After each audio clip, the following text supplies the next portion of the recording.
Welcome to a new daily top AskReddit video. Today's topic. What's the first sign that a movie is going to be bad? If there are multiple trailers for a comedy movie, but they use the same joke in all of them. This is legit. Usually the only joke in the movie. Funny. Quote. Carrot Joe's awesome movie reviews.blogspot.com. Fun for the family. Quote. Carrot Plovis Carrot Weekly Carrot Herald. A great adventure. Carrot ABC Carrot Morning Carrot News 59 Carrot Podding. An absolute must-watch Carrot Directors Carrot Mother. A non-stop thrill ride. It's advertised as one of the best movies of the year. And it's late January. Fuck you, it's January. Endless trash. An exposition in which one character explains everything that's going on to another character that should already know what is going on. Stacy sweetie, you know I haven't been the same since your brother disappeared 4 years ago at the creek. And then we moved here to get away from the bad memories, but it didn't change anything, and now you're moving to college and I've been finding it hard to accept. And I'm struggling to hold down my job at the diner, and that new guy I'm seeing is acting really shady. And disappears for days. And completely unrelated to all that, there's mysterious murders happening since he arrived in town. You know all this, Stacy, whilst unpacking the shopping in the first scene. Doctor. What we have here is a case of transcranial temporal reinforcement. If the patient is not restored to his original nascency, the Einstein-Boseman condensate will recede throughout the multiverse and congeal with unforetold consequences. Other doctor. In English, please. Doctor. We need to send him back in time so his brain can restart the universe. Selling points are focused on celebrity names and visual effects. From the team that brought you Fast 5, and it's the sound guy, Best Boy, and won the caterers. The sound production in Fast 5 was top-notch. The trailer is over the top. And includes every joke in the movie. Justice League, 2017, was guilty of this. Directing credit goes to Alan Smithee. He's so talented, though. I've seen his name on virtually every genre. Alan Smithee, his career spans over 4 decades.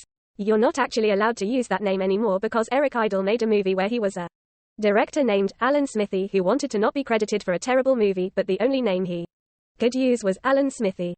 I guess it pissed the Directors Guild off that he was mocking the system that way and just said, fine, fuck it. You can't do that anymore. Quote. Ah yes.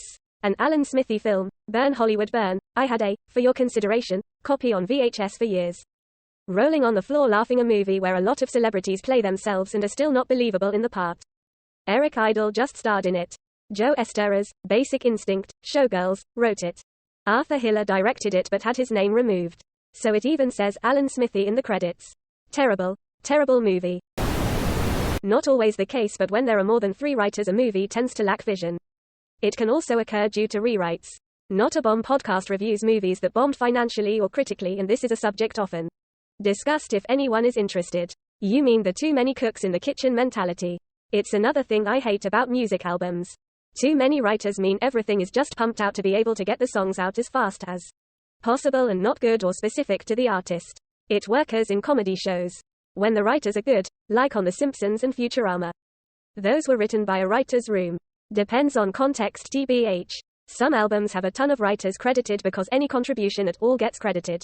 E.g., the session backup guitarist saying, hey, what if we do a little MCGBM turnaround after the second verse? Quote. A lot of older bands never did that. So you just assume, Lennon-McCartney, means they masterminded the entirety of every single song.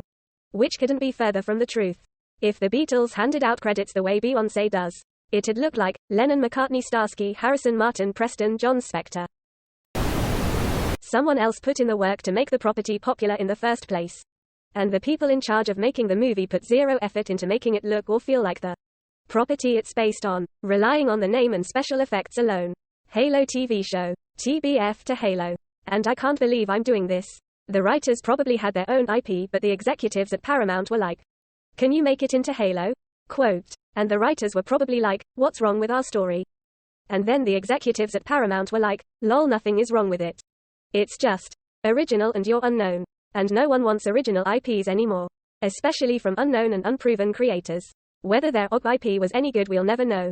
Could have been bad. Could have been really good. But because the writers were told to change it into Halo, they were probably really salty about it.